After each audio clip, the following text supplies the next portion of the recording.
Sur Europe 1, c'est l'invité d'Europe Nuit et vous recevez Pierre de Villeneuve, le rédacteur en chef du Canard enchaîné, Éric Antaz. Bonsoir Éric Antaz. Bonsoir. Merci d'être avec nous dans Europe Nuit. Merci à vous. J'avais pas compté les années, ça fait 100 ans qu'il existe le Canard enchaîné. Oui. C'est pas une heure pour recevoir des centenaires d'ailleurs. Ça tombe en même temps que le centenaire de François Mitterrand. De François Mitterrand, oui. Il est né en pleine guerre mondiale. En pleine Première Guerre mondiale, oui. Alors il faut rappeler que le Canard a eu 2 naissances. C'est pour ça qu'on fête souvent le centenaire du Canard, parce qu'il est né une première fois en 1915. Mais il n'a eu que 5 numéros et s'est arrêté de paraître. Et il a reparu ensuite en 1916. Si l'on regarde les articles et les dessins de 1915 à 1919, dans ce livre, d'ailleurs qu'il faut signaler, le Canard enchaîné, 100 ans, un siècle d'articles et de dessins avec le roman du Canard par Patrick Rambaud, c'est édité au Seuil. Si l'on regarde ces articles et ces dessins de 1915 à 1919, il est bien question de l'inutilité du poilu pendant la guerre, article signé Paul Vaillant-Couturier, pas n'importe qui, mais il est aussi question de la vie quotidienne. Oui, complètement. C'est-à-dire le Canard des départs. Mais pour ce qui est des poilus, c'est-à-dire le Canard a été créé, donc comme vous disiez, en pleine guerre et en pleine guerre avec beaucoup de morts, parce que 1915 et 1916 sont les années les plus meurtrières de cette Première Guerre mondiale. Donc c'était assez courageux de lancer un journal indépendant à ce moment-là. Et le but du journal était de lutter contre le bourrage de crâne. Et avec, ce qui est assez drôle d'ailleurs, si on prend le premier éditorial qui a été...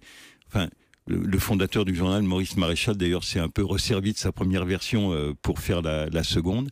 Mais il a repris à peu près les mêmes mots. Et dans son édito, il y a 2 choses qui sont restées à peu près 100 ans après, enfin qu'on a en tout cas essayé de garder.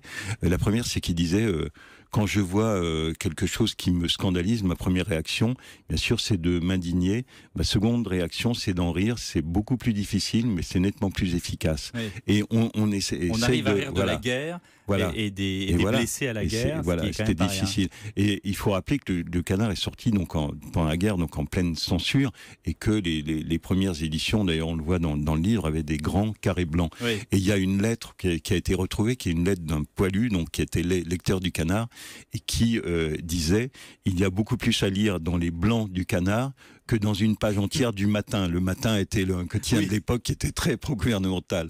Avec toujours le même humour, déjà en 1915, c'est mal Barès, pour ceux qui comprendront. Oui, alors Maurice Barès a été la grande tête de Turc du Canard, mais des premières années, ça a duré 2 ou 3 ans. C'est comme le Canuet chez Coluche. Mais Maurice Barès était un écrivain, assez bon écrivain par ailleurs, mais qui était très va-t-en-guerre, et le Canard se moquait de lui parce que comme il faisait sans arrêt des papiers va-t-en-guerre, et il avait annoncé que lui-même allait s'engager, mais il ne s'était jamais engagé. Donc il y avait toujours des papiers. Maurice Barès n'a jamais trouvé l'adresse du bureau d'engagement, il n'est jamais arrivé jusque-là. Et dans tous les premiers numéros, on s'y est replongé à l'occasion de ce livre, et c'est la tête de Turc numéro 1.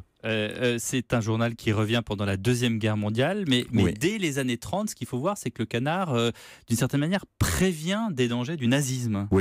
A été... avec notamment des caricatures de Mussolini, d'Adolf Hitler, qui sont bien là, et on en rit encore une fois, mais attention, on n'est pas encore dans la guerre, toujours, et on prévient quand même des dangers du nazisme. Alors il y a une autre formule, alors celle-là est plus tardive, qui est d'un autre directeur, mais sur le rôle du Canard, et que j'aime bien, donc c'est de dire le Canard enchaîné est le fou du roi et le garde-fou de la République. Et c'est ça, c'est-à-dire on rit de tout, mais quand ça va mal, on le dit, quoi. Au-delà de la guerre, il y a les temps de paix, bien sûr, la politique avant tout.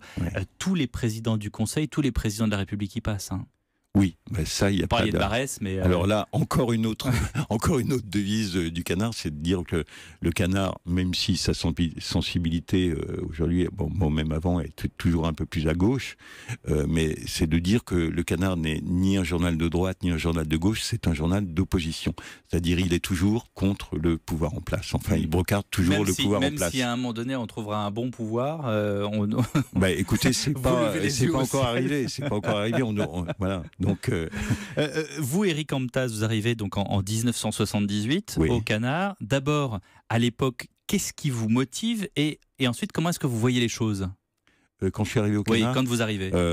Alors bon, je veux pas personnaliser le débat parce que c'est les 100 ans du Canard, c'est pas les miens. C'est important pour aussi les jeunes journalistes en herbe qui aujourd'hui voudraient faire ce métier. Qu'est-ce qui vous motive en arrivant au Canard plutôt que d'aller à l'époque à Europe numéro 1 ou alors à aller à l'ORTF? C'est l'indépendance du journal parce qu'il y a une chose dont on n'a pas parlé et qui est aujourd'hui un luxe mais extraordinaire, c'est-à-dire que le Canard depuis sa naissance vit sans publicité et n'est affilié à aucun groupe financier quel qu'il soit.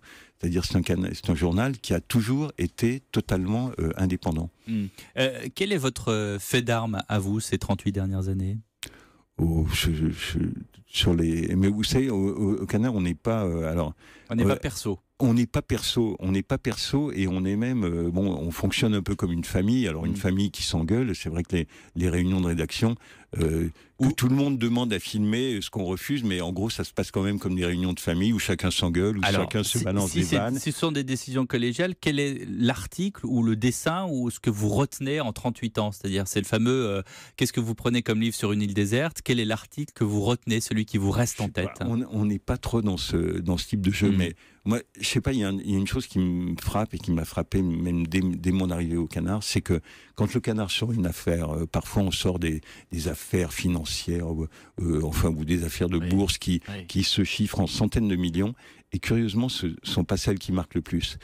C'est des affaires qui marquent le plus. C'est par exemple, c'est le coiffeur de François Hollande, pour en prendre une récente. C'est vrai qu'un coiffeur à 10 000, ça marque plus que des accords entre opérateurs téléphoniques. Peut-être parce que ça fait partie de la vie quotidienne, parce que tout le monde va chez le coiffeur. Oui, parce que bien sûr, c'est plus proche et ça parle aux gens. Voilà. C'est quoi l'avenir pour un journal comme le Canard enchaîné? Écoutez, l'avenir, pour l'instant, il s'annonce plutôt pas mal, parce que le Canard a 100 ans et il est en bonne santé. On peut, alors, pareil, on a l'air un petit peu de... Parfois, c'est gênant, parce que alors que toute la presse, surtout la presse écrite, ne va pas très bien, nous, on est plutôt en bonne santé. On a eu c'est un peu la raison pour laquelle je vous ai posé la question. Voilà, on a des chiffres en progression. L'avenir, c'est d'essayer de continuer sur la même ligne. Alors, bien sûr... On ne change pas une équipe qui gagne. On ne change pas une équipe qui gagne. Je sens que vous allez me poser la question qui vient généralement derrière, c'est celle, mais pourquoi n'êtes-vous pas sur le net? Alors, je vais vous donner la réponse. La première, c'est que on ne s'est pas précipité comme la plupart des titres de la presse écrite qui ont commencé à donner les 3/4 du journal sur le net et qui après se sont aperçus qu'ils perdaient la moitié de leurs lecteurs et qui ont essayé de les récupérer en passant, en payant. Bon, pour l'instant, nos ventes papier sont bonnes. Combien? On tourne autour de 400 000, on a un petit peu plus de 400 000 exemplaires par semaine, ce qui est quand même plutôt bien. Par rapport aux autres hebdos. Voilà. Donc le journal, je le rappelle, ne vit sans publicité, donc essentiellement de ses ventes. Et par ailleurs, si on faisait un site internet, ça nous obligerait à fonctionner comme un quotidien, c'est-à-dire à alimenter la pompe continuellement. Or, pour l'instant, on n'a pas les moyens de le faire. Et puis, par ailleurs, vivant sans pub, ce modèle de presse n'étant déjà pas très rentable avec de la pub, on imagine bien que sans pub, là, on perdrait de l'argent. Merci Éric Hamptaz d'avoir été Merci avec nous. Et 100 ans du Canard enchaîné, un siècle d'articles et de dessins. C'est un beau livre publié au Seuil. Nous, on est sur le net et il y a des gens qui nous regardent en vidéo sur europe1.fr. Donc en librairie demain pour ceux qui ont pu regarder en vidéo. Voilà donc la couverture de ce livre. Merci Éric Hamptaz.